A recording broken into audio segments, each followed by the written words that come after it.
بخش پروگرام از محترم نصیر یاسینی صاحب که از اداره کننده های انجمن کلتوری افغان‌خواه در قسمت شمالی ایالت کالیفرنیا است تقاضا میکنم که سر استیج تشریف آورد و مطالب خویش را با ما و شما شریک کند. بسم الله الرحمن الرحیم. دوستانو سخت مدیریت راکویډو کلتوري ټولنې د 1994 نه دغه پروګرامونه نیولي دي خو بدبخته کوویډ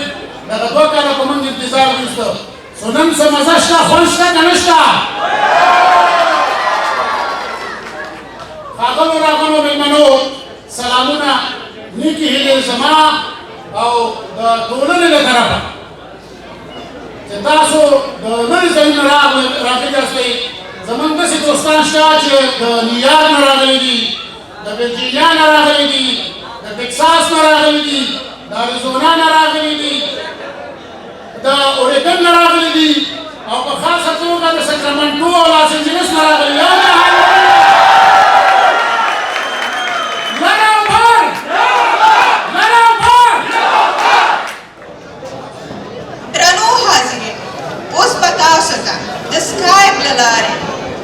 ښاغلی ځوان ملي مبارز د پی ټي ایم مشر منظور احمد پښتین صاحب وینا تاسو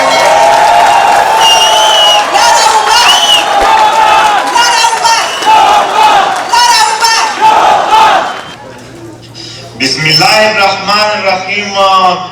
زما درنو او د احترام وړ مشرانو ځوانانو زما دا عزتمند خویندو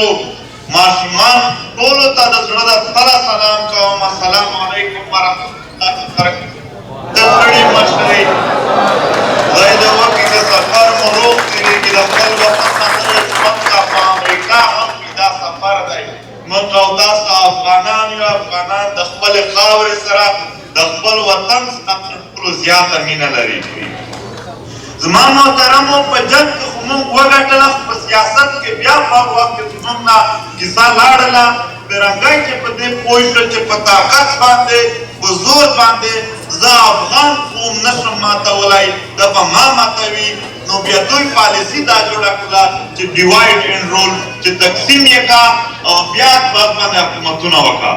بیا هغه لوی ملک هغه لوی هېواد هر ټوکړې شو. موږ او تاسو یعنې بیل بیل پاتې شولو او بیا دا بیل بیل هم بیا سره تقسیم شول. داسې یو تقسیم ورته د فرنګي لاړه بیا په دې کې دننه یو څه سیمې بلوچستان په نامه یادې کړلې څه سیمې د NWX په نامه یادې کړلې چې هغه هندوستان دی هغه شاملې کړلې او بیا څه سیمې ته د پاټان امر کو. محترمو چې کوم دا اوسنی افغانستان دی دا به یې پرېښوده خو د دغې خارجه پالیسي چې کومه فارن پالیسي یعنې بهرنۍ چې کومه پالیسي به دا یې د ځان سره پرېښودله. په کابل کې یو امبیسي ټایپ ورته جوړ کړی و. دغه امبیسي ټایپ چې کوم د دوی هلته افیسز و د دې کې نه به د ټول افغانستان واک اختیار دوی ته اولو. دوی یېرېدل چې د روسانو سره دوی تعلق نه کړي جوړ د دنیا د بل چا سره نو خارجه پالیسي دوی په خپل لاس کې اخیستې وه. محترمو بیا د ده دپاره یو جدوجهد وشو د دغې دپاره یو لویه خوارۍ وشولې او په آخر کې په 19 اګست 1919 کې د غازي امان الله خان په قیادت کې د فرنګي نه هغه خپلواکي بېرته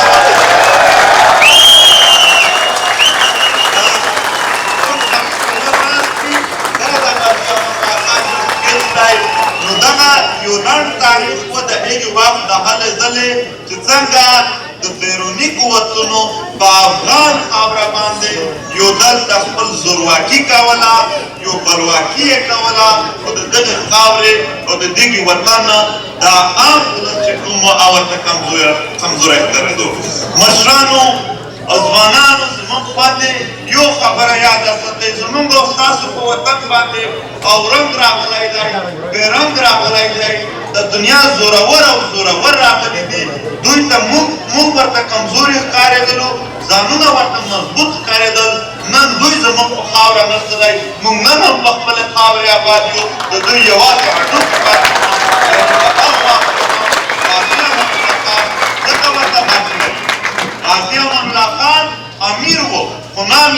غازي ځکه مشهور شو چې ده غزا وکړله او د خپل وطن استقلال یې وګټلو. محترمو غازي امان الله خان د غازي امان الله خان یوازې استقلال انقلابي نه و، د ده هر قدم انقلابي و. یعنې په وخت کې یوازې د افغانستان واک اختیار په کابل کې چې کوم میز داسې تاجر به و یا تعلیم یافته خلک و هغو ته به محدود و. غازي امان الله خان د وطن په کلي کلي کې سکولونه جوړ کړل او دلته یې تعلیم راوړ چې د وطن هر بچی په دغه واک اختیار ولري، نوکري ولري او یو جمهوریت جوړ شي. په هغه وخت کې هم د ښځو د تعلیم دپاره، د سړو د تعلیم دپاره د ډېر ښه اقدامات وکړل.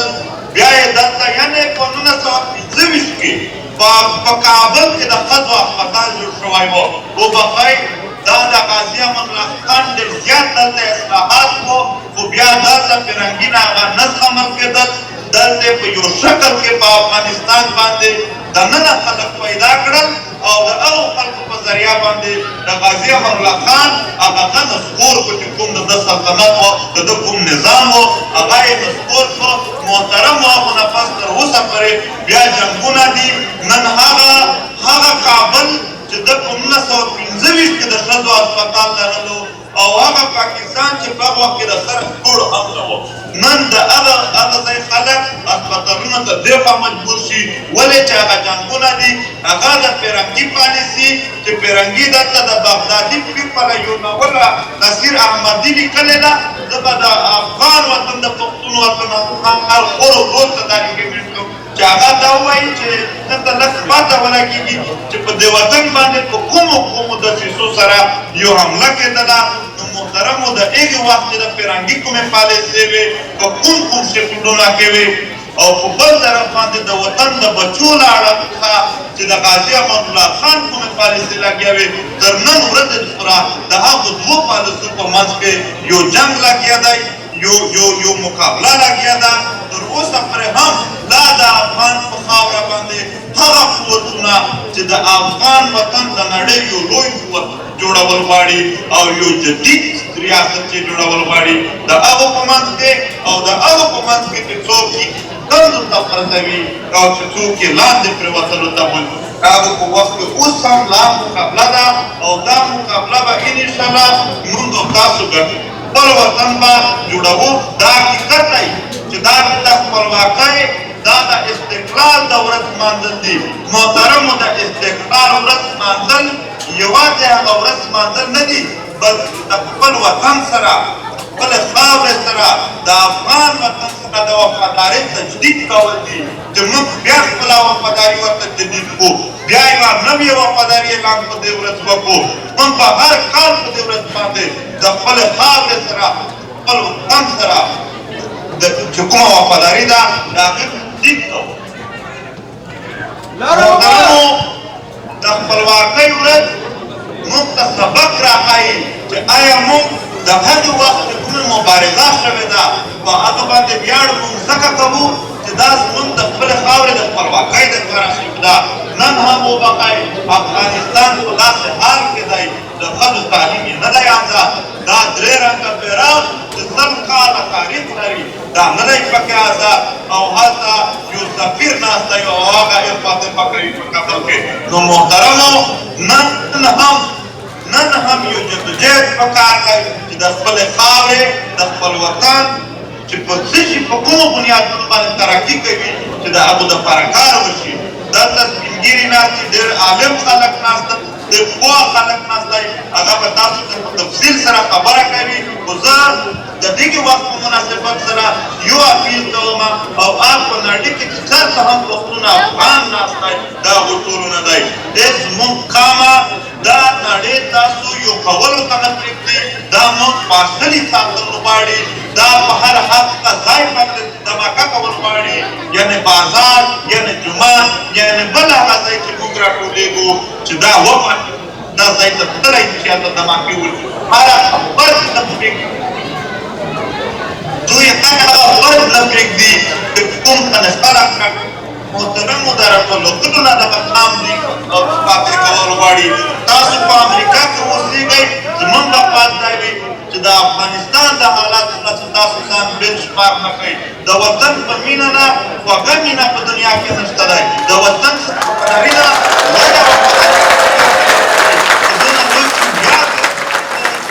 لویه وفاداري کولای شي خدای متعالی آباد سره زه زیات خوشحال یم ستاسو په راټولېدلو باندې هغه تقریر هغه زه په دې خوشحالي کې نه رانه شو هغه خبرې مې پوره ځکه په دې خوشحالي کې نه وکړلې یو ځل بیا د دغې غونډې جوړوونکي منتظموونکو ته سلام کوم او دا زموږ چې کومه خویندې راغلي دي دا چې کوم زموږ مشران راغلي دي زموږ ځوانان او ماشومان راغلي دي ټولو ته د زړه د تله سلام کوو مننه مو کوو الله آباد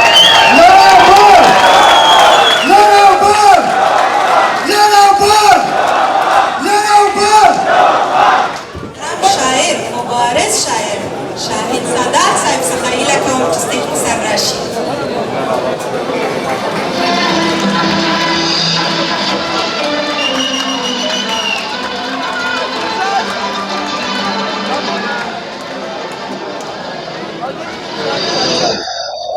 نورو کړي سپینې جامې جوړې د کفن دپاره نورو کړي سپینې جامې جوړې د کفن دپاره افغانان ټول په وینو سرم بې کفنه لاړل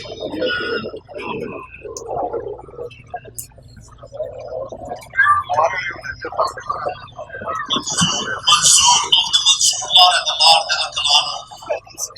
منصور او د منصور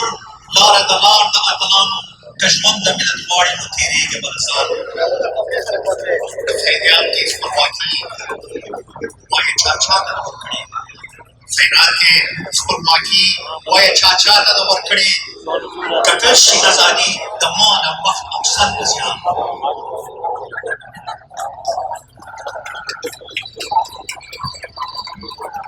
ټول ژوند نیوه لمحه ده داسې تېر شي لکه باد ټول ژوند نیوه لمحه ده داسې تېر شي لکه باد که زر کاله غلام وي که یوه ورځ وي خان ژوند وکړه د زمري په څېر اتاو شه د وختونو ژوند وکړه د زمري په څېر اتاو شه د وختونو چې ژوند د غلامه وي د غلام به وي څه شان په زور چې غلامان شي ازادي به حتما اخلي په زور چې غلامان شي ازادي به حتما اخلي فکري غلام به نه کړي څوک خپلواکه یو انسان ښاغلی ډاکټر فضل احمد صافی صاحب په ویاړې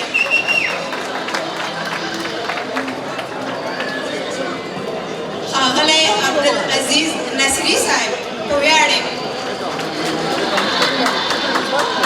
ښاغلی ډاکټر عبدالرحمن زماني صاحب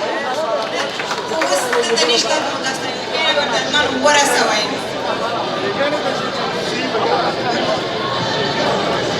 او حامد الوطان صاحب ته ټولو دوستانو ته بیا هم مبارکي وایم او ویاړو په داسې مشرانو باندې چې داسې کلتوري ټولنه یې جوړه کړې چې موږ او تاسو له برکته نن دلته خپله ملي ورځ لمانځو په ویاړې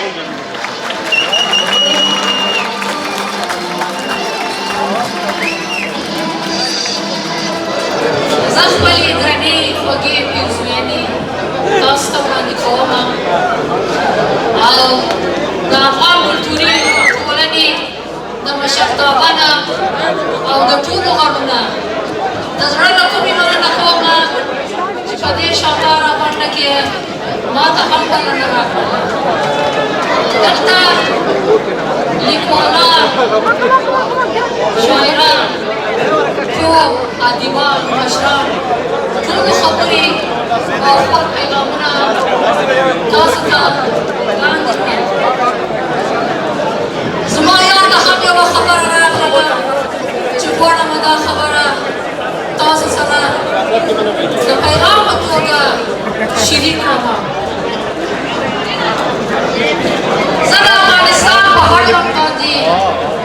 په ملي او بین المللي جشنو کې کنسرټونو کې او غونډو کې ما برخه اخیستې ده او برخه اخلم همداسې یوه ورځ د افغانستان جشن و، ملي ورځ و. هلته افغان لیکوال، شاعر، خبرنګار او پوه ښاغلی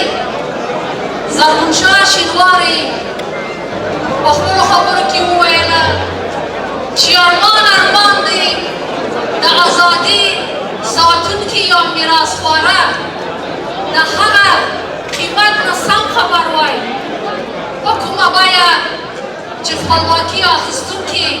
ازادي اخیستې وي. دا خبره بیا تکراروم چې ارمان دی د ازادي ساتونکي یا میراثخواره د هغه قیمت نه سم خبر وای چې د خپلواکي ساتونکي ازادي اخیستې وي. مخکې له دې نه چې د هنر په ژبه د استقلال او په استقلال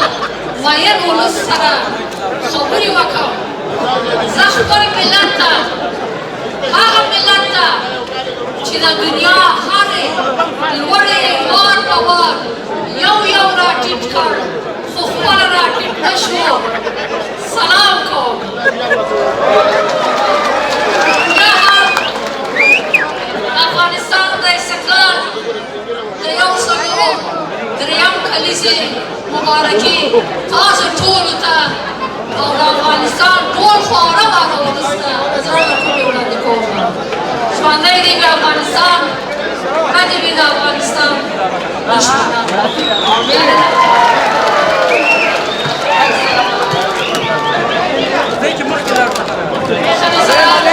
خبرې ډېرې وشولې، پروفیسر یار بخوانو دا په زړه کې ډېر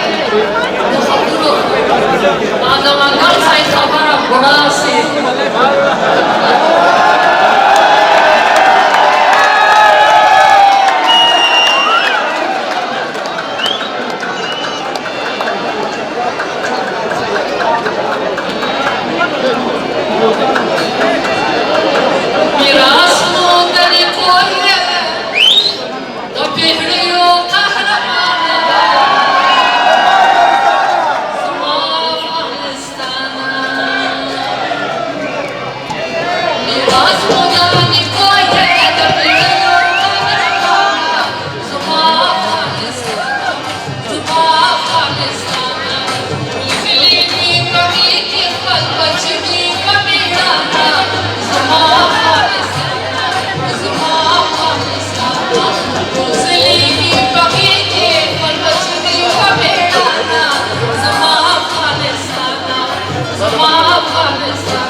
Stop!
Cinti di fondo